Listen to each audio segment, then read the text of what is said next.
हम भंते जी ये जानना चाहते हैं कि जब यह इतना बड़ा टीला है और बाहर उधर की मिट्टी जो खुदाई हो रही है, मतलब जो अपने काम के लिए लोग मिट्टी काट रहे हैं, तो क्या ऐसा कभी चीज़ ऐसा मिला जो इस भूमि को ऐतिहासिक साबित कर सके? हाँ, ये ऐसा बहुत कुछ मिला हुआ है। कारण कि अभी तो डीह के नीचे का माटी काटा जा रहा है। लोग बसते तो ऊपर थे, तो ऊपर बहुत सी चीज़ें मिलती थी पहले।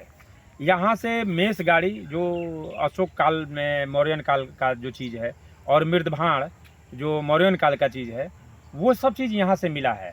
एक आए थे पुरातत्व विभाग के थे, और कुछ लोग पत्रकार लोग भी आए थे बक्सर से, और वो बता रहे थे कि वो पटना से रिलेटेड हैं। तो उन लोगों को हमने दिया वो चीज़। हमारे यहाँ एक हैं डॉक्टर ओम प्रकाश मौर्य, वो रखे थे अपने पास, उनके ही पास रखा गया था, तो वो उन्होंने दिया उनको जांच करने के लिए कि वो जांच करके बताएं कि ये कब का है, तो शोध करने के लिए। तो वो गए, अभी वहाँ से उसका कोई रिपोर्ट वगैरह नहीं आया, और ना हम लोगों का सामान वापस आया।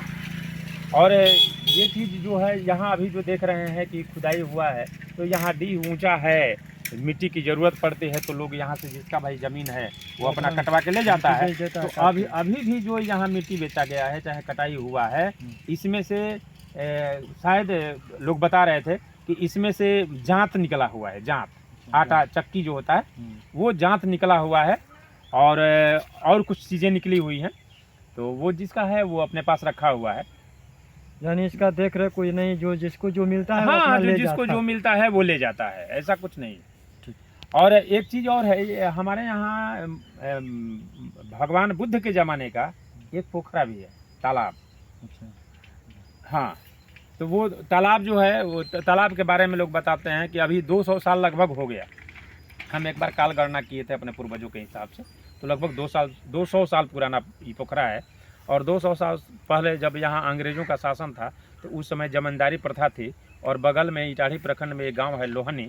लोहनी के साहू जी जो थे, ये हमारे यहाँ के ज़मींदार थे, ये उनके ही ज़मींदारी में पड़ता था। जब भगवान बुद्ध यहाँ रुके थे, बोधगया से जब सारनाथ जा रहे थे, तो रास्ते में यहाँ एक रात रुके थे। तो जिस जगह पे रुके थे, वहाँ सम्राट अशोक तालाब बनवाए थे, और वो बहुत बड़ा तालाब बनवाए थे। लेकिन वो तालाब जो है धीरे धीरे वो गड्ढे में तब्दील हो गया, वो ख़त्म हो गया। लेकिन वो ज़मीन था, और ज़मीन था तो लोहनी के शाह जो हैं, अपने शासनकाल में जब उनकी ज़मींदारी थी, तो हम लोग यहाँ के जो मौर्य लोग थे, गांव में सबसे अधिक राजस्व देने वाले आज भी हैं। और उस ज़माने में भी सबसे बढ़िया किस्म की ज़मीनें मौर्यों के पास है, और मौर्य लोग सरकार को सबसे ज़्यादा राजस्व देते हैं।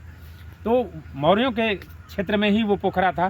तो वहाँ जो है जो पोखरा का ज़मीन था, उसको लोहनी के साहू ने फिर से पानी के लिए उसको कटवा करके उसका जीर्णोद्धार कराया।